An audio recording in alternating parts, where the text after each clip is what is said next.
Oi, gente boa!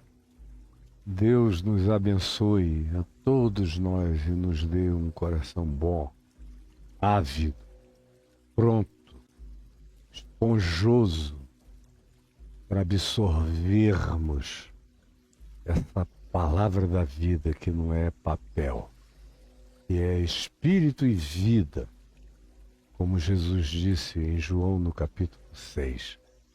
As minhas palavras são espírito e são vida. Por isso elas são poder vivificante. E não tem a ver com um conjunto de letras, mas com o espírito vivo, eterno, energizador, provocador, carregado de ressurreição e de vida, que o Evangelho carrega como boa nova. Por isso ele é boa nova, não pelas pautas que propõe, mas efetivamente pelos bens que entrega, pelas promessas que realiza. E se você não provou ainda nada, é porque seu coração ainda anda completamente empedrado, impenetrável e completamente indevassável para maravilha do Evangelho, que se dá melhor com corações simples, genuínos, sinceros, do que com as pseudocomplexidades das suas autodefesas, que só atrapalham você e impedem você de ser o maior beneficiário da boa nova que chega até a sua vida. Olha só, gente boa, nós estamos na sequência de Mateus, fizemos uma parada, um parênteses, para incluirmos parábolas de Jesus que a gente só encontra em Lucas. Especialmente essa sequência aqui de Lucas 15, 16, como nós vimos anteriormente desde a semana passada, o ciúme, a raiva, o ódio, a disputa, a maldade religiosa dos fariseus e dos seus mestres, escribas, doutores, acadêmicos, zangados com Jesus, porque diziam: este recebe pecadores e come com eles, e banqueteia com eles, tem tranquilidade, parece que não sofre na presença deles, por isso se sente tão bem. E eles não se sentem confrontados por Jesus, por isso também o procuram tanto, sem saberem que a relação de Jesus com todo mundo, especialmente com esses seres humanos aqui designados como pecadores, marginais, em relação à religião, às morais, é uma relação de subrepticidade amorosa, de subversão de carinho, de graça que vai entrando e ninguém nem percebe por onde essa água da vida vai minando para dentro do coração deles. É isso que religioso não quer saber, não sabe fazer e odeia quem faz. E odiaram a Jesus dizendo isso acerca da relação deles com os publicanos, os pecadores, as meretrizes, e todos os marginais assim considerados nesse tempo e nessa hora, mais ou menos os mesmos dos nossos dias, com algumas ampliações de definição entre nós. Ficou inclusive pior, o mundo ficou mais perverso entre nós no planeta Terra nos dias de hoje. O número de preconceitos, de nomenclaturas preconceituosas e a extensão dos preconceitos aumentou imensamente em relação ao tempo dos romanos. Você sabia disso? Muito. Havia coisas que lá não eram consideradas absolutamente importantes e nem praticadas. E entre nós tem uma importância enorme, como o racismo, a cor da pele e várias outras coisas que lá para eles o negro era uma pessoa completamente normal, tanto quanto qualquer indivíduo de qualquer outra coloração. Entre nós não, já é uma doença aprendida nos últimos séculos, especialmente nas Américas do Norte, Central e do Sul. Muita doença que cresceu no planeta todo e no ocidente da Terra, com a sociedade judaico-cristã, as neuroses judaico-cristãs aprofundaram imensamente o número de preconceitos e de reacionarismo que a gente encontra e que só aumenta, infelizmente, à medida em que a tecnologia se desenvolve. O primitivismo da alma se manifesta muito mais e é impressionante. E o que acontece entre nós, não há nenhuma evolução, as leis até que evoluem, mas a prática humana só retroage, infelizmente, em muitos casos e entre nós no Ocidente, na maioria das vezes. Aí nós já vimos como reação a essa atitude raivosa dos religiosos e seus acadêmicos, que Jesus contou a primeira parábola, que era da ovelha perdida. E ele disse, vocês são como esses 99 que dizem que estão salvos, então fiquem aí no aprisco. Eu sou o bom pastor, eu estou indo atrás dos que estão perdidos. De acordo com vocês próprios, são os salvos. Eu estou indo atrás dos perdidos, eu não vim buscar justos. Deus me livre dos justos. Eu vim buscar pecadores ao arrependimento. Então eu vou atrás da minha ovelhinha que está perdida, sabe que está perdida, mas não sabe voltar. Essa é a parábola da ovelha perdida. Aí ontem nós vimos a parábola da dracma perdida. E aí eu disse, esse é aquele que está na condição de estar perdido sem saber que está perdido. Tanto quanto uma dracma, como objeto de valor, não tem consciência de si mesmo, nem do seu valor. Existe uma quantidade enorme de pessoas que também, semelhantemente à dracma, estão perdidas e nem sabem que estão perdidas e nem sabem o que elas significam de fato para Deus. Eu sei que eu estou falando aqui com muitas dracmas perdidas. Mas Jesus assumiu responsabilidade, a gente viu ontem, sobre a perdição desse ente que carrega grande valor, é estimado por Jesus, mas é inconsciente no seu processo de perdição. Jesus disse, achei a dracma que eu tinha perdido. E eu expliquei ontem o significado humano desse eu tinha perdido e a beleza dessa manifestação divina na humanidade de Jesus, assumindo responsabilidade pela inconsciência da perdição que não sabe de si própria.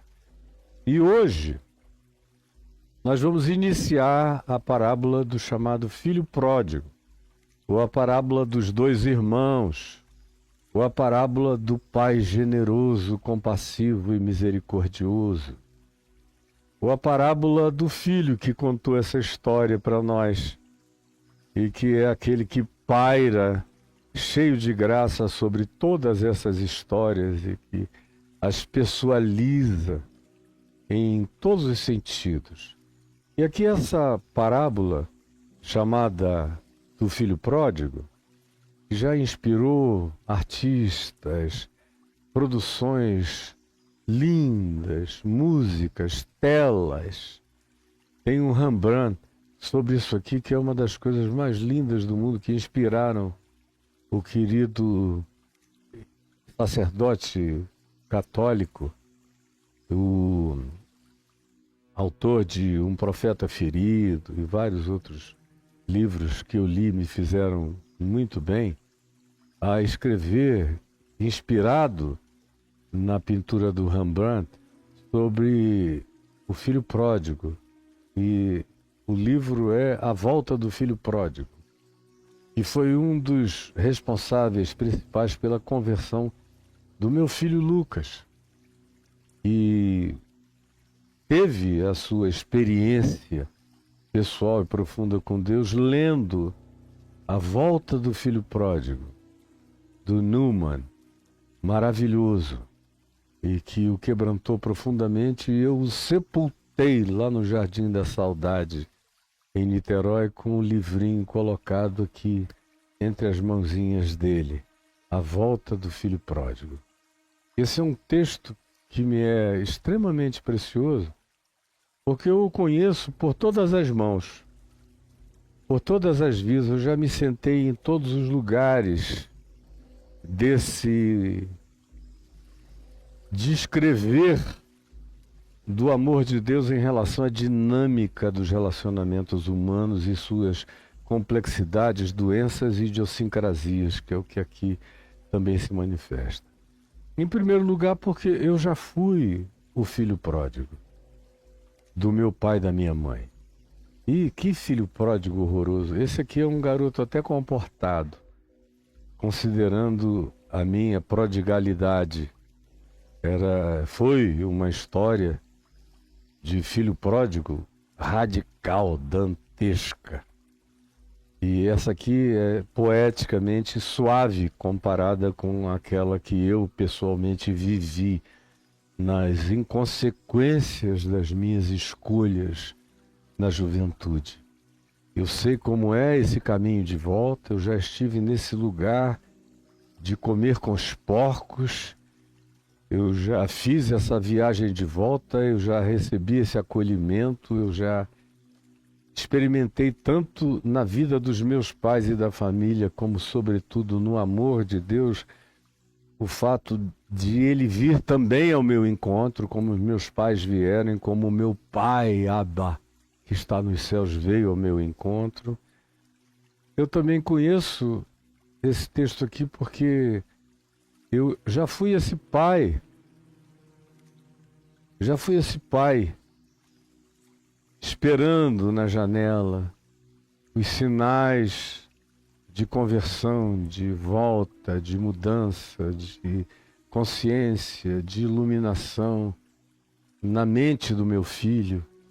Eu já estive nesse lugar, conheço essa angústia, essa aflição por alguns anos, e conheço a necessidade dessa impotência esperançosa que entrega o filho às dinâmicas de Deus, aparentemente nos acasos da existência, mas que vão sendo entritecidos pela soberania de Deus nos detalhes que ninguém de longe nas nossas burrices pragmáticas consegue perceber, avistar, divisar, discernir, e Deus está ali agindo. E você, como pai, no meu caso, esperando, como no caso dos meus pais, que também esperaram anos até a minha volta, eu também esperei anos até a volta do meu filho. E eu já fiz alguns pequenos ensaios do irmão mais velho, pequenos. Não tenho vocação para o irmão mais velho, mas eu já andei sentado na beirada desse tamborete, assim, olhando para algumas pessoas num determinado período da minha vida, de muita santidade, pureza, graça, unção, jejum, oração, virtudes, prodigalidades sobrenaturais, uma quantidade enorme de coisas acontecendo o dia todo, com gente reconhecendo isso aos milhares e milhões para todo lado. E é tanto reconhecimento que o teu coração começa a ficar um tanto impaciente com pessoas que deviam saber melhor, deviam ter entendido mais, deviam ter regressado mais cedo, deveriam ter tomado decisões mais coerentes, deveriam, e você vai ficando impaciente. Eu nem de longe cheguei perto desse irmão mais velho, nem de longe, porque é preciso que você seja um fariseu, e eu não nasci fariseu. É preciso que você seja um religioso, eu não nasci religioso. Eu tive uma educação humanística em casa do meu pai e da família do meu pai e das proposituras, pois eu cresci num ambiente de parentela muito humano, generoso e aberto, e depois me tornei um serzinho na puberdade cheio de prodigalidade, de avanço e de antecipação processual e existencial e psicológica das coisas, como um pródigo mesmo. Com 11, 12 anos eu já estava interessadíssimo pelo que acontecia no movimento hippie, no mundo inteiro, e maconha, e viagem astral, ácido e LSD, enfim. Eu nunca fui um fariseuzinho. E quando quiseram, aos meus 13 anos, fazer de mim um pregador do evangelho, só porque eu abri a boca para fazer uma oração que me mandaram fazer e todo mundo caiu no choro, e aí encheram minha agenda por 6 meses, mas eu mesmo disse não, eu não nasci para isso, para ser obrigado e nem para virar boneco de repetição de prodigalidades do evangelho, só porque, por alguma razão que eu não sei nem explicar, a minha mente não precisa nem pensar para falar as coisas que eu falo. Desde os 13 anos, quando me pediram. Como eu falava qualquer outra coisa, sobre qualquer outro tema. Mas eu já estava, e eu pulei fora daquele barco e continuei, com a vida e a mente completamente aberta, até voltar para a casa do meu pai, para ambas as casas, a celestial e a minha casa do meu pai lá em Manaus, e experimentar esse abraço da graça divina. Então, o irmão mais velho é alguém que eu conheço assim de proximidade, de ter quase chegado ali e dizer, não, peraí, o que eu tenho a ver com isso? Eu não tenho nada a ver com isso.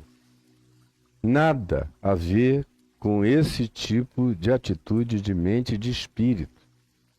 E, graças a Deus, nunca me assentei por inteiro nesse banco cheio. Mas, quando eu comecei a pregar nesse texto, e foi logo, provavelmente, um dos textos que mais me emocionaram, porque falavam de mim, e eu comecei a pregar nesse texto contando a minha história. Era algo visceral, todo mundo entendia, porque eu estava contando uma experiência de autobiografia quando eu falava de Jesus, desses 2 filhos e desse pai amoroso aqui. Mas logo depois eu comecei a ter interesses um pouco mais acadêmicos no texto e em todas as coisas, logo depois. Alguns meses depois de ter começado a pregar. E aí eu tive acesso a alguns livros interessantes de cultura do primeiro século, isso há 51 anos atrás. Cultura do primeiro século, já Joaquim Jeremias estava começando a fazer incursões e escrever, e esses livros começaram a chegar até mim. Eles já rodavam pela Europa e na Inglaterra ou nos Estados Unidos, mas quando eu comecei a ter acesso, eu fui ficando encantado por essas parábolas de Jesus, todas elas. E a do filho pródigo me chamou especial atenção o fato de que, todas elas, mas a do filho pródigo em particular, quando ela é traduzida do grego, na qual foi escrita, para o aramaico, na qual ela foi falada por Jesus, porque Jesus falava aramaico, posta do grego para o aramaico, ela vira poesia, com rima, com métrica, com uma estruturação absolutamente inesquecível para quem ouvia.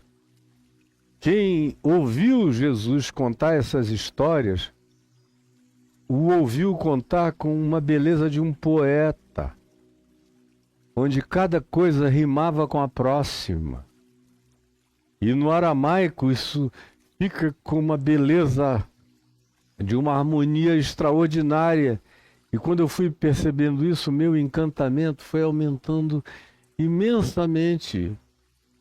E eu fui entendendo porque as palavras de Jesus originais foram muito facilmente guardadas, porque, além de tudo, ele era um repentista poético no seu modo de dizer, no vernáculo aramaico que ele expressava, nas combinações, na criação, na prodigalidade mental que ele juntava, jungia e formava esse corpo de beleza poético que veio a ser literária, mas sobretudo e antes de tudo era uma poesia oral, verbal, que impregnava a mente, que as pessoas guardavam e levavam no coração como ecos que se repetiam e que não cessavam na mente e no coração. Essa é a pedagogia divina de Jesus.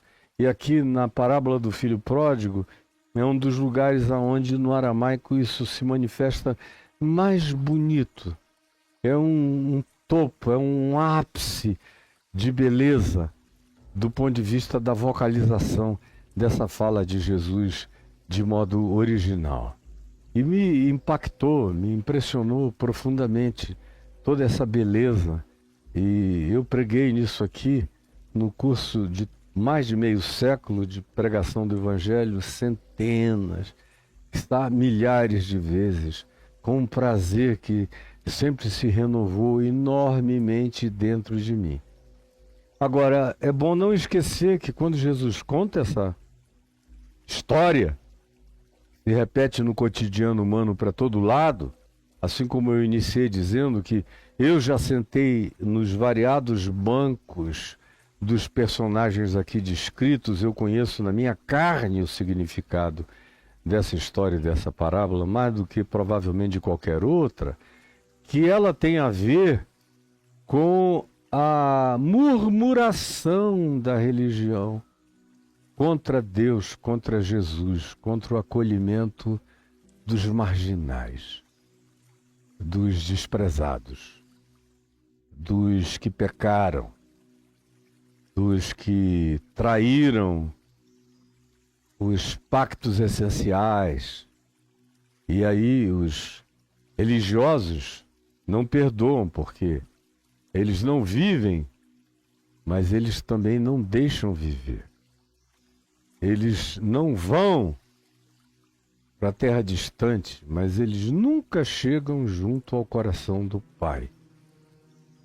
Eles se sentem administradores de tudo, mas neles não usufruem do bem gracioso de absolutamente nada. Eles não almejam nenhuma experiência eventualmente nova, mas eles odeiam todo mundo que não tem medo de tentar, mesmo que venham a se arrebentar. E aí, nessa obediente covardia e nessa covarde obediência, eles se sentem os santos, que eu chamo de santarados. Todos eles são assim, conforme Jesus descreveu. E eles têm, preste atenção, uma raiva inconsciente de Jesus. Os religiosos, frequentemente, têm uma raiva inconsciente de Jesus. Os que menos têm coragem de confessar. Claro, que se a gente estivesse falando com rabinos, judeus, radicalíssimos, fanáticos, que também são, em geral, os colonos que invadem terras palestinas e que estão atiçando esse fogo genocida para todo lado, lá na região em questão da Palestina israelense e do Israel palestino. Pois bem, você vai ouvir todas as barbaridades do mundo explicitamente como ódio acerca da pessoa e da figura de Jesus. Isso aí eu já ouvi tantas vezes. Eu vou lá, mais do que eu vou a qualquer outro lugar do Brasil há muitos anos. Então, eu como que já vivi lá, ou vivo lá de certa forma. Eu sei, quando eu opino, não é um cara distante dando uma opinião. Tem uma visceralidade nessas minhas compreensões e de relacionamento com o chão, com a terra, com as pessoas e com a variedade desse complexo que está em guerra lá. Pois bem, mas o que eu disse, que os religiosos, no geral, têm um ódio inconsciente de Jesus, você encontra muito e, sobretudo, entre os cristãos. Entre os cristãos.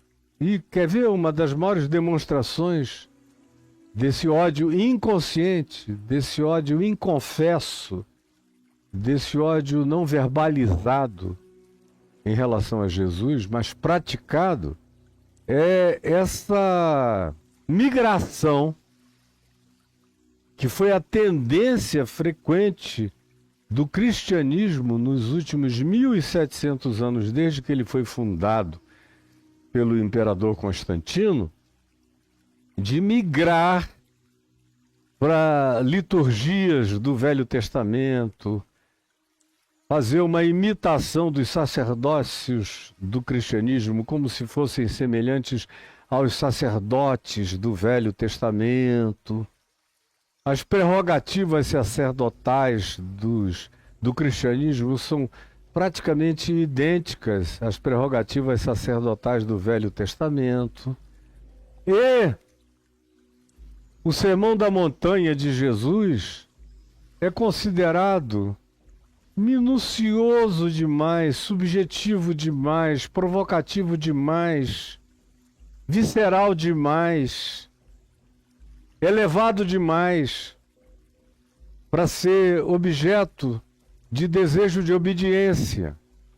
Então, o cristianismo sempre preferiu as leis de Moisés que ele selecionou, porque há um processo seletivo dos mais grotescos, e vocês que não entendem nada, não leem nada, não conhecem nada, nem percebem. Estão anestesiados. Mas isso revela não uma preferência apenas por Moisés, mas uma adequação do cristianismo muito mais fácil a Moisés e as exterioridades, como Paulo diz em 2 Coríntios 3, das tábuas de pedra de Moisés. Leia aí 2 Coríntios 3, quando Paulo compara a nova aliança com a velha aliança. E diz que há uma adequação desse pessoal muito mais fácil.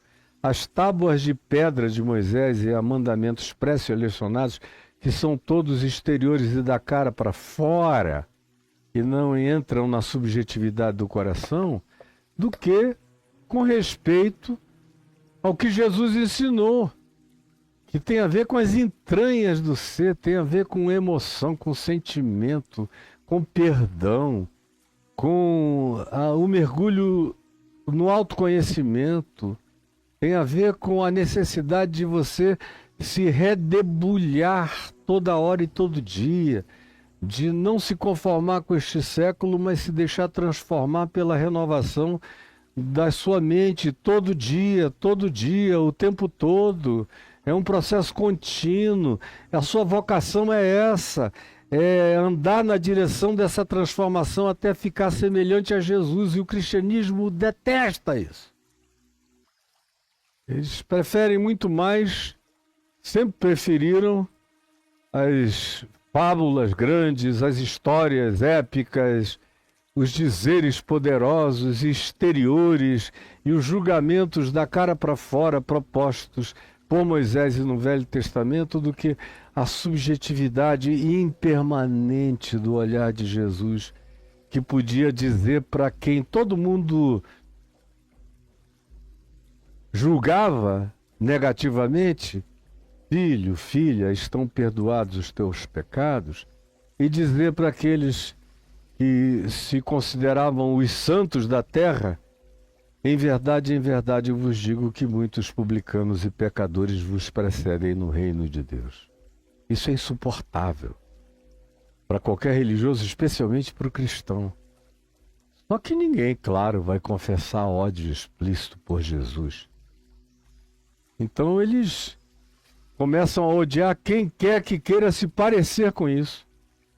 Quem quer que queira viver permanentemente essa impermanência quebrantada do amor de Deus manifesto no Evangelho. Aí eles odeiam, porque não tem protocolos fixos, porque tudo pode ser e pode não ser, porque tudo é conforme se diz que deveria ser, tudo é conforme Deus, que não vê como vê o homem vê a aparência, conforme a lei de Moisés. Deus vê o coração, conforme o mandamento de Jesus. É tudo diferente. Mas eles não têm coragem de declarar a insuportabilidade de Jesus na vida deles. Então, eles vão manifestando ódios variados. Eles manifestam esse ódio pelo irmão, que é o caso aqui do irmão mais velho. Odeia aquele que saiu de casa, saiu da igreja, saiu da religião. Odeiam. E vão odiar também o pai, que vai acolher e que não espera nem o filho voltar. Não pede do filho nada nem coisa alguma, sai ao encontro dele, vendo-o ainda longe, saiu ao seu encontro. Eles odeiam essa ação de Deus que vai na direção daqueles que não voltaram e os abraça no meio de um caminho impensável para os religiosos, que são todos o irmão mais velho. Só aparece aqui mais explicitamente do verso 25 para frente de Lucas 15. Então, essa parábola, que no dia de hoje eu aproveito para fazer apenas uma introdução para você compreendê-la, e já que eu não vou ter tempo para ficar um mês expondo a você, compreender a estrutura dela, e compreendê-la para sempre, nunca mais esquecê-la. Eu sei que você nunca mais vai esquecer o que eu estou lhe dizendo aqui hoje. Nunca mais.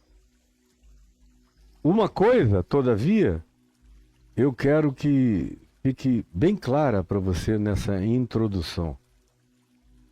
É que nós estamos aqui falando de algo que aconteceu nos dias de Jesus e que se repete todos os dias no embate entre a religião e os pecadores da terra. Todo dia. Essa é uma parábola cuja atualidade se renova de geração em geração, de geração em geração. Mudam-se os elementos exteriores das culturas e das geracionalidades, mas a essência não muda. A gente está falando de algo aqui que está presente desde o Gênesis, desde Caim e Abel. O que aconteceu com Caim, pegando aquela pedra e matando Abel, é o que o irmão mais velho gostaria de ter feito aqui. Não o fez por outras circunstâncias. Mas se ele tivesse podido, Se ele estivesse como Caim, na solidão de algum lugar inóspito com o seu irmão, ele teria matado e dito: um animal dilacerou, levou e comeu. Virou apenas caça dos predadores da terra.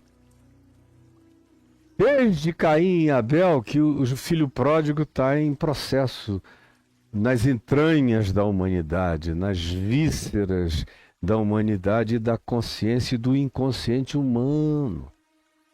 João, na primeira epístola dele, alude outra vez a isso, quando diz: e não somos como Caim, que odiava o seu irmão. Não somos. E Judas adverte do mesmo modo aqueles que tinham escolhido andar no caminho de Caim, que era o caminho de odiar o irmão. E odiar porque o irmão tinha achado graça diante de Deus, o que significa um ódio da graça, um ódio de Deus, um ódio não verbalizado pela covardia existencial e que se transfere e se projeta e se aplica na direção do irmão. E aí, isso em relação ao irmão, eles acham que não é bandeiroso expressar. Mas quando esses fariseus e os seus acadêmicos diziam: este recebe pecadores e come com eles, eles estão manifestando essa raiva. E que vai crescer a ponto de eles matarem Jesus, porque Jesus, na realidade, gente, é insuportável para a religião. Eu diria mais o seguinte: para qualquer religião da terra, Jesus sozinho, Jesus sem o disfarce das igrejas, sem os regimentos internos do cristianismo, sem esse monte de atrativos artificiais que fazem com que as pessoas olhem para o presépio e nunca enxerguem a essência do Evangelho encarnado em Cristo Jesus. Jamais! Se você não tem os elementos distrativos para brincar com eles, pode ser nesse caso até Moisés e o Velho Testamento, se ficar só Jesus, quando eu digo e convido o pessoal para concentrar a fé absolutamente em Jesus e tê-lo como chave hermenêutica e interpretativa, o que é absolutamente óbvio. Óbvio, se você é cristão, é óbvio que a Bíblia está a serviço de Jesus e não Jesus a serviço da Bíblia.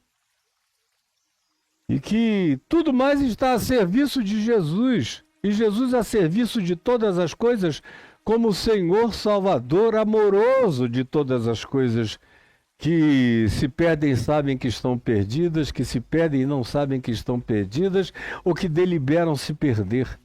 Ou aquelas mesmas que a gente ainda vai ver, que tentam viver num ambiente de linha cinzenta, mas que são também objeto desse amor resgatador e redentor. Agora, você chama as pessoas para a exclusividade de Jesus e elas não querem. É mais fácil você encontrá-las entre os ateus e os agnósticos do que entre cristãos ou pessoas de qualquer outra proximidade teórica do nome de Jesus, porque eles têm uma proximidade só do nome de Jesus e não da pessoa de Jesus mesmo. Eles não têm absolutamente intimidade, conhecimento, relacionamento, qualquer que seja, com a pessoa de Jesus. Olha só, isto dito, eu quero que você também guarde na sua mente essa manifestação introdutória, porque ela fala também desse amor indizível do Pai. É o que Jesus está colocando aqui, um pai que foi profundamente ofendido.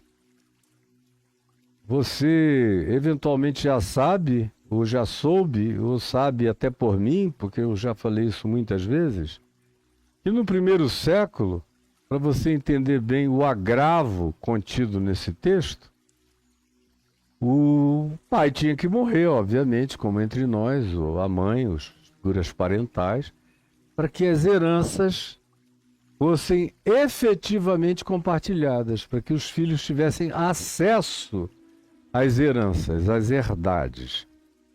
As figuras parentais tinham que partir. Aqui no caso, no primeiro século, a figura paterna era tudo patriarcal, tinha que morrer. Mas o que é que esse filho mais novo faz?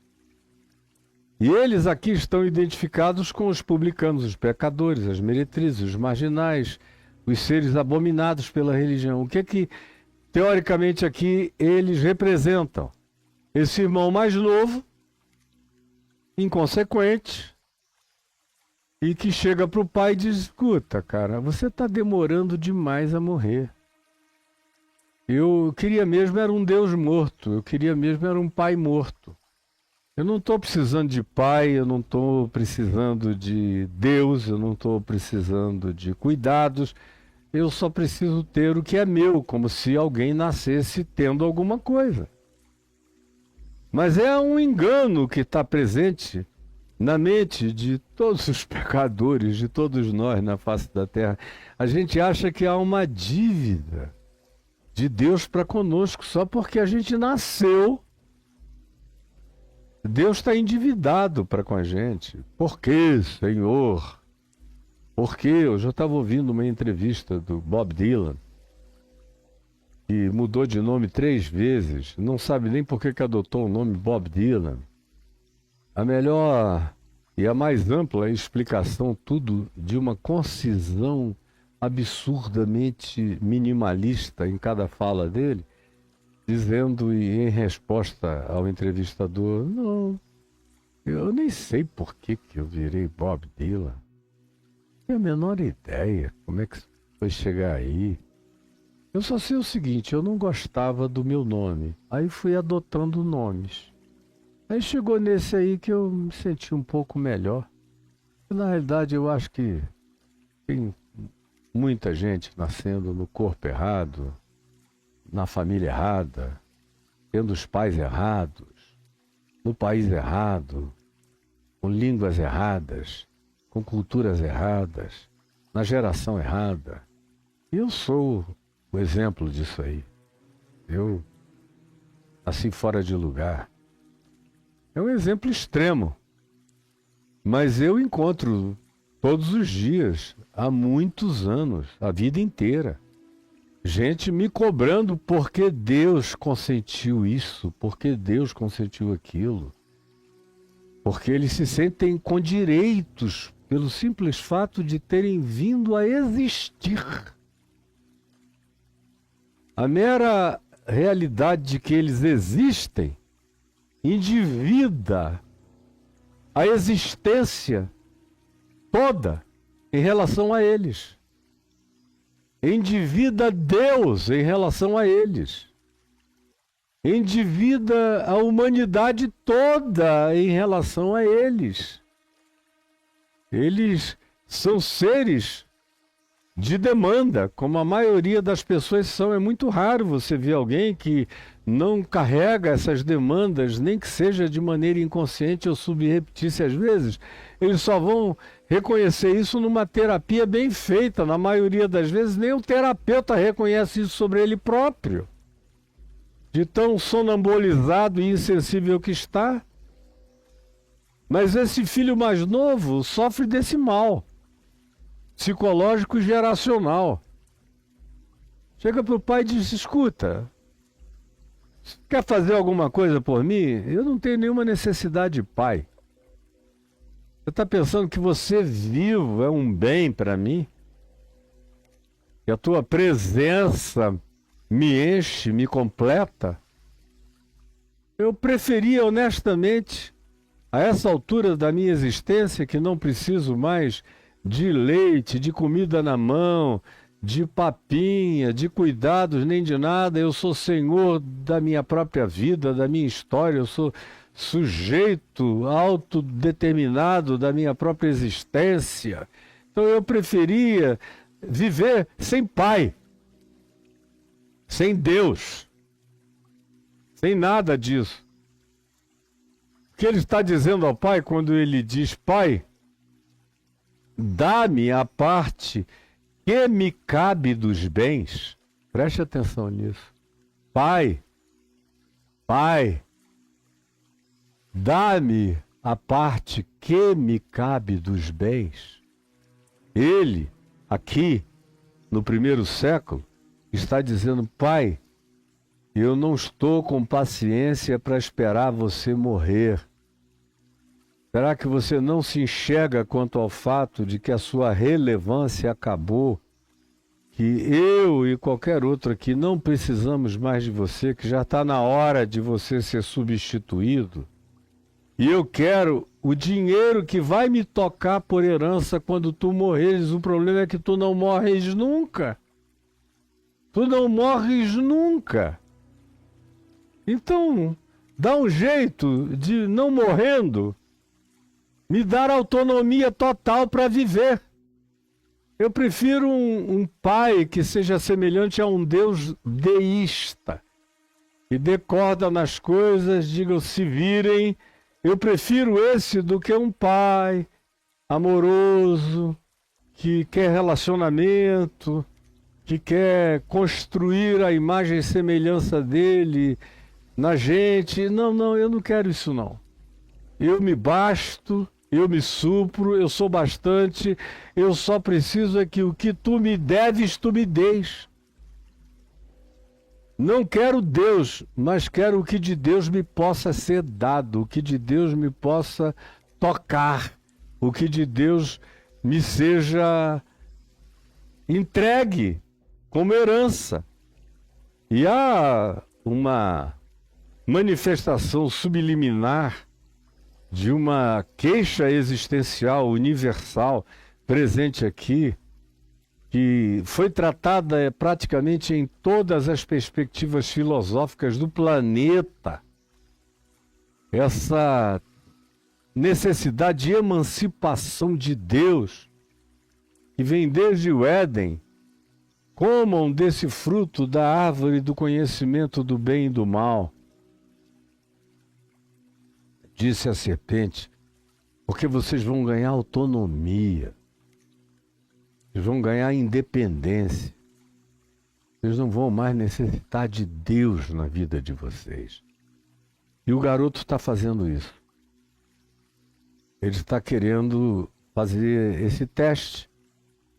E que ele acha que no caso dele, ele é um cara tão fantástico. Hoje em dia, a moçada iria dizer outra coisa, tão fodástico. Ele não precisa de Deus, ele não precisa de nada. Ele é um cara que não carrega nenhuma necessidade divina. Nenhuma. Como eu vejo alguns aí infantilmente dizendo e afirmando, não conhecem da missa o terço. Na hora que o bicho pegar, eu vou assisti-los na necessidade irremediável que eles terão de Deus, sem a menor dúvida. Mas, pois bem, então está aqui esse rapaz repetindo aquilo que você já tinha lido muitas vezes, eu nunca tinha notado, e tem a ver com o drama humano em geral. Deus demorando a desaparecer do cenário. Esse Deus que insiste em ser pai. Eu prefiro que tu estejas longe, estejas morto, e eu tenha pela primeira vez na vida a chance de ser o gestor total da parte que é minha, como se eu tivesse alguma parte que me tocasse, pelo simples fato de eu existir. E não tem ninguém me devendo nada nesse mundo. Eu é que estou em dívida para com a existência.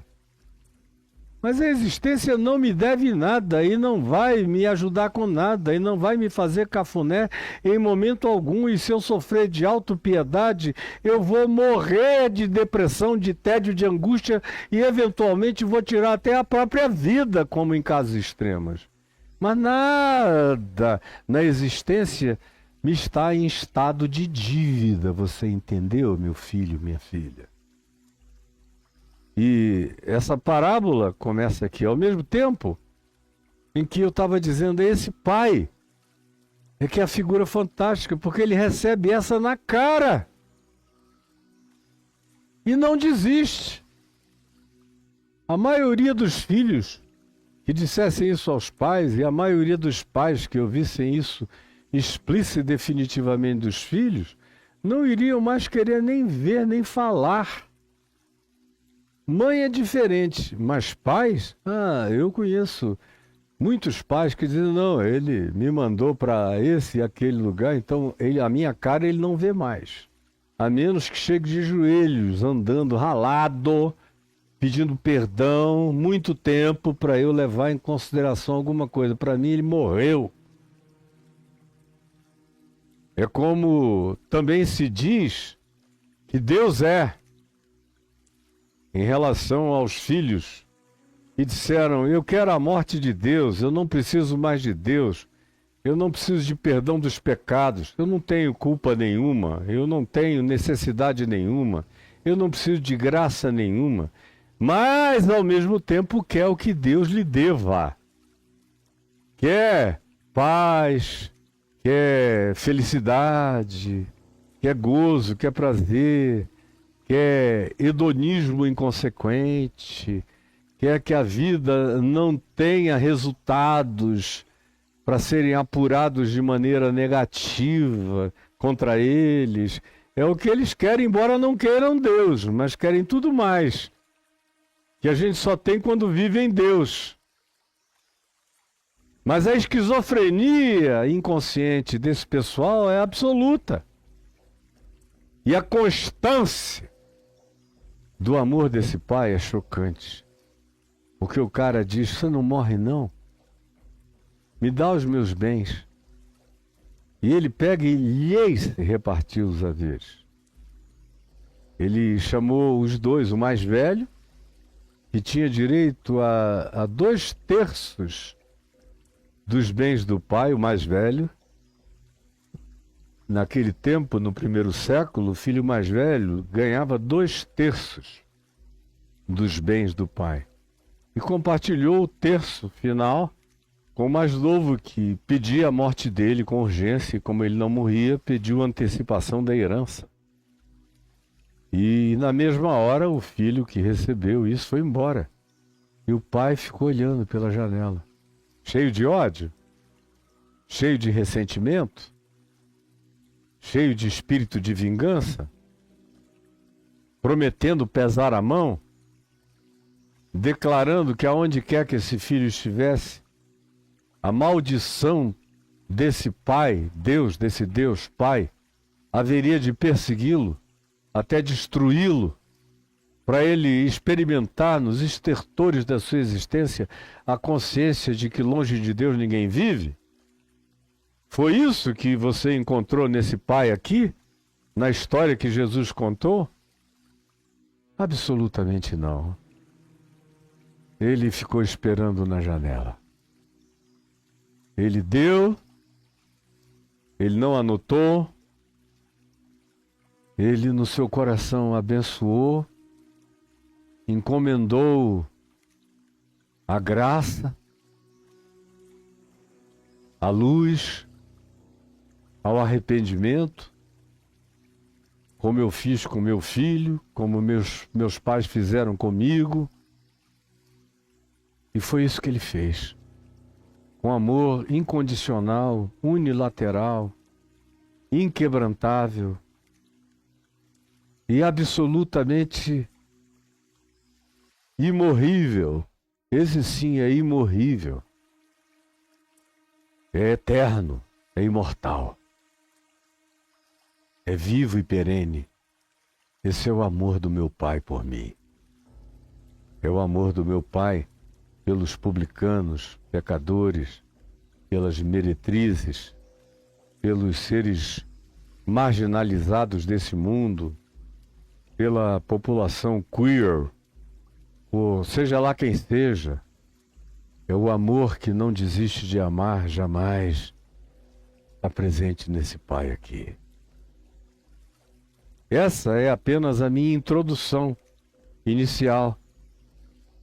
É a loucura desse filho mais novo, a doença de alma desse filho mais velho e esse amor indissolúvel desse pai. Agora, de terça-feira que vem em diante, eu vou entrar na parábola mesmo, contando os detalhes para você compreender cada vez melhor. E preste atenção aqui para mim, inesquecivelmente. E preste atenção para mim, inesquecivelmente. Esse amor do Pai. Ó Jesus, eu peço que essa palavrinha que eu disse, como um abrir de cortinas, como um pequeno apocalipse da tua graça, tirando o véu inicial, permite que já para muitos bons entendedores essa pouca palavra baste e tenha produzido neles já uma alegria quebrantada, praticamente indizível e incompartilhável de tão profunda que é.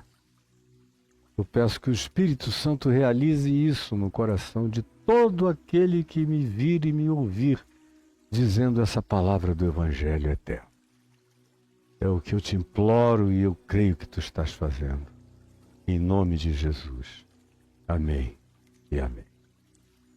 Olha só, gente boa de Deus, os meus tiktokianos estão aqui. Eu não vou esperar a hora do TikTok acabar. Um grande beijo para vocês. Quem quiser, aqui está chegando, terminou agora, olha. A última hora. Quem quiser, venha para o YouTube. Eu ainda tenho gente aqui comigo por mais 4 minutos. Venha para o YouTube. Você, meu amigo tiktokiano, venha para o YouTube, tá bom? Que é o nosso canal oficial. Eu aguardo você aqui, agora e já, tá? Venha, venha já. Em nome de Jesus. Beijos. Tchau. Bom fim de semana para vocês, tiktokianos, e convidem os amigos para se inscreverem aí. Por falar nisso, eu quero convidar você que está me assistindo no YouTube, que é o canal oficial da nossa exposição, como é do Papo de Graça ou de qualquer outra coisa que eu venha fazer, é o YouTube, o canal oficial, onde a gente usa o máximo de recursos possíveis. Eu quero pedir a você que, se entrou e ainda não era inscrito no canal, se inscreva agora. É só clicar aí, pá, clicou, apertou o sininho para todas as alternativas de aviso. Obrigado. E convide os amigos para fazerem a mesma coisa hoje já. E mais do que isso, eu quero também convidar você a usar o YouTube como canal de contribuição. Você sabia que aí no seu YouTube tem na página que você está olhando no YouTube, tem um ambiente que o bom mesmo é mostrar. E cadê, Caio? O ambiente da página do YouTube para o pessoal enxergar. Não, não é a minha página, é a do YouTube, isso. Está escrito ali, obrigado. Ali, ó, tá vendo o cursorzinho? Clique e aí vai aparecer essa linha que começa com R$5, vai até 500. Se você quiser contribuir com o que a gente faz aqui, é só entrar aí no Obrigado e mandar a sua contribuição que chega pra gente, tá bom? Agora, eu quero falar com você que está aqui conosco todos os dias e que está vendo passar aí um Pix de um CPF, e pela própria natureza do Pix, que é CPF, Caio e da Adriana, para aqueles que pedem, a gente queria participar das soluções cotidianas da sua vida pessoal. Isso aí não tem nada a ver com a minha vida para fora, ministerial. Isso é só pessoal, é aqui para dentro, tá bom? Quem quiser tá aí, é fácil anotar e prosseguir. E tem o segundo Pix, e esse sim tem a ver com o meu ministério, com aquilo que eu faço e que eu não consigo fazer sozinho. Eu consigo fazer um monte de coisas sozinho, mas esse ministério eu não consigo fazer sem ter pelo menos, como hoje a gente tem, umas 30 pessoas ajudando. Gente aqui, abriu a porta ali do estúdio, tem gente trabalhando, tem gente em casa trabalhando, tem outros em casa também cuidando de parte de gestão administrativa, tem gente no Rio trabalhando direto e diuturnamente, tem gente na Grande São Paulo, na cidade de São Paulo, tem gente no interior de São Paulo, tem gente em Santa Catarina trabalhando, porque eu não consigo fazer tudo sozinho. Assim como eu não consigo fazer sem você, sem sua oração e sem a sua ajuda financeira. Você pode fazer isso anotando esse CNPJ e mandando a sua contribuição para o meu ministério. E tem outros que dizem, escuta, tem outra forma de contribuição? Sim, tem. Você escreve aí caiofab.com.br e aperta Enter. Você cai dentro da minha página, ali ó, contribuição, clique ali em cima onde está piscando, abre e eu digo muito obrigado. Tem 2 bancos, Santander e Banco do Brasil, com as contas bancárias, com os CNPJs, com tudo que você venha precisar para fazer uma transferência bancária, um depósito, a sua doação. Embaixo, mais opções de contribuição, aí passe o log verdinho, tem Santander e Banco do Brasil, é a mesma coisa que você já viu antes, e agora embaixo o que é novo são os cartões de crédito. Visa, Mastercard, American Express, Diners Club e Elo, cartão Elo, para uma contribuição única ou aquela programada mensalmente que os cartões de crédito aceitam que você faça para frente e não se preocupe, portanto, em esquecer. Abaixo tem o PagSeguro, que durante muito tempo, antes do Pix, quase todo mundo usava para fazer essas transferências rápidas e imediatas. E para quem mora no exterior tem o PayPal. Para a moçada do PayPal, da Austrália, Índia, qualquer lugar da Terra você tem PayPal, onde quer que você esteja me vendo e ouvindo, para contribuir com a gente, tá bom? Agora, a alegria que me dá é anunciar, sobretudo, nesse instante, os meus cursos. Como é que você os acessa? Escreva caiofab.com.br/cursos.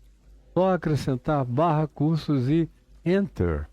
Aí, ó, aparece.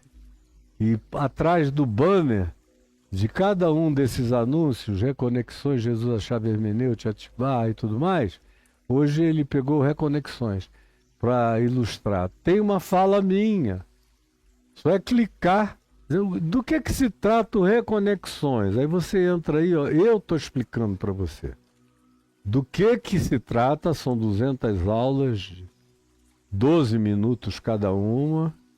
E do que a gente vai cobrir? Eu estou explicando aí, ó, desde Gênesis, antes do princípio, na metafísica mais distante possível das nossas percepções, até depois do Apocalipse, até depois do Lago de Fogo, viajando por toda a revelação de Deus na natureza, na consciência humana, na história universal, a revelação verbal, a revelação encarnacional e absoluta e definitiva de Deus em Cristo, e os muitos significados da fé em Jesus e das práticas propostas por Jesus. E no Reconexões todas elas são expostas, inclusive o significado do que é estar em Cristo. E esse benefício extraordinário que você pode adquirir de estar em Cristo, que isso lhe concede. No Jesus a chave hermenêutica você vai aprender a melhor instrumentalização para discernir o significado e a interpretação de tudo a partir da mente de Cristo e do olhar de Jesus, para você nunca mais ser objeto de engano e nem de tortuosidades de ensinos na sua vida, nunca mais. O eixo central é inarrancável daqui para frente no seu coração.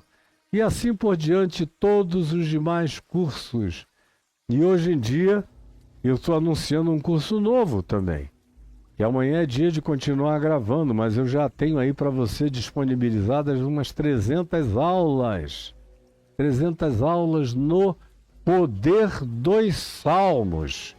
Olha aí o poder dos salmos. Eu amanhã é dia de gravar, vou gravar o Salmo 80 e o Salmo 81, que é um dos meus prediletos desde a infância. Ele me pegou, antes de eu me converter, o Salmo 81, nas suas últimas frases, eu ia passando e ouvi com a mente boa de um jovenzinho, criança de fato, pré-adolescente, eu guardei a fala de Deus, pois eu o sustentaria com o trigo mais fino e o saciaria com o mel que escorre da rocha, no Salmo 81 no final. Amanhã eu vou falar sobre o Salmo inteiro e vai me dar grande alegria. E tudo isso deflagra compreensões novas, evangelhos aplicados ao cotidiano de maneira nova. É o evangelho de Cristo que você encontra nos Salmos, lendo os Salmos, tendo Jesus como chave hermenêutica. Para entender, e enquanto eu vou expondo, eu vou explicando de novo o significado em cada salmo, de onde entra Jesus como chave hermenêutica. Tem salmos em que não é preciso, o salmo inteiro é um evangelho. Mas tem outros onde tem vingança, imprecação, raiva, ódio, que Deus se vingue em meu nome. Aí a gente vai mostrando, olha, em Cristo Jesus isso aqui saiu da vigência. O que entrou no lugar disso aqui é o que o Evangelho propõe para a completude desse salmo. Aí você vê que os contextos todos começam a trabalhar em razão dessa indicação do Evangelho, e há um crescimento, uma dilatação, a multiplicidade de mensagens do Evangelho só crescerá na sua mente e no seu coração se você pedir agora mesmo aí no caiofab.com.br/cursos o poder dos salmos. Faça isso agora mesmo. Um grande beijo para você e para todos vocês. Fiquem com Jesus, com a graça de Deus. E a gente se vê outra vez na terça-feira. Vá me seguindo em todas as plataformas sociais. E se você ainda não é inscrito no meu Instagram, vá lá agora e se inscreva. No meu TikTok, vá lá agora e se inscreva. No meu YouTube, vá lá agora e se inscreva. O Twitter, eu tenho conta lá, mas eu não uso. Muito menos depois que virou X. Quando era Twitter eu já não gostava, porque era muita baixaria, muita briga, muita confusão. Agora, com a mentirada que o próprio Elon Musk foi dito pela inteligência artificial do próprio X, que é quem mais divulga fake news, é o dono da plataforma. Aí é que eu não tenho nenhum interesse mesmo. Se você der uma opinião ali, disser o céu tá lindo e azul, vai ter um monte de gente, não tá não, aqui onde eu tô tá cinzento, tá chovendo, ou tá isso ou tá aquilo, você tá cego, não tá enxergando não, tem uma visão unidirecional, seu estúpido. Eu não tenho a menor vocação para participar dessa baixaria. Agora, apesar de que todas as plataformas têm gente assim, mas tem algumas que tem menos. No YouTube tem bem menos, e no Instagram e no TikTok é muito mais fácil de você controlar essa loucura. De modo que entre e se credencie, se inscreva gratuitamente nas minhas plataformas e as divulgue para os seus amigos. Tem coisas lá que só entram lá, não entram no YouTube. São aquelas que eu uso imagens de outras coisas e que no YouTube o algoritmo veta. E pune você se você puser alguma imagem adicional que você não tenha criado. Mas lá no Insta e aqui no TikTok a gente pode ainda cometer essas aventuras ilustrativas. Então tem muita coisa que só fica lá no Instagram e tem outras. Nem todas as que eu produzo no Insta vão para o TikTok, porque o TikTok tem uma política restritiva em algumas produções de imagem. E no YouTube é tudo restrito, é só o que eu gero. Lá no Instagram a gente ainda brinca muito mais. Agora mesmo, antes de vir para cá, eu fiz um post sobre os morcegos vampiros e os seres humanos vampiros e a semelhança deles, com a pergunta: quem é que está chupando o seu sangue sem que você sinta? Porque o morcego vampiro, injeta, quando morde, a dracolina, que é uma substância anticoagulante que faz o sangue vir em grande profusão, mas é anestesia. E o animal não sente nada e ele chupa até 2/3 do peso dele numa rapidez imensa. E nem consegue mais voar depois de tão pesado que está, ele vai se arrastando.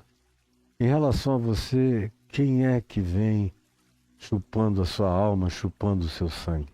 Vá lá no meu Instagram, participa, curta, envie para os amigos e se inscreva se você não foi inscrito. Um beijo, Deus nos abençoe e até terça-feira com a graça de Jesus.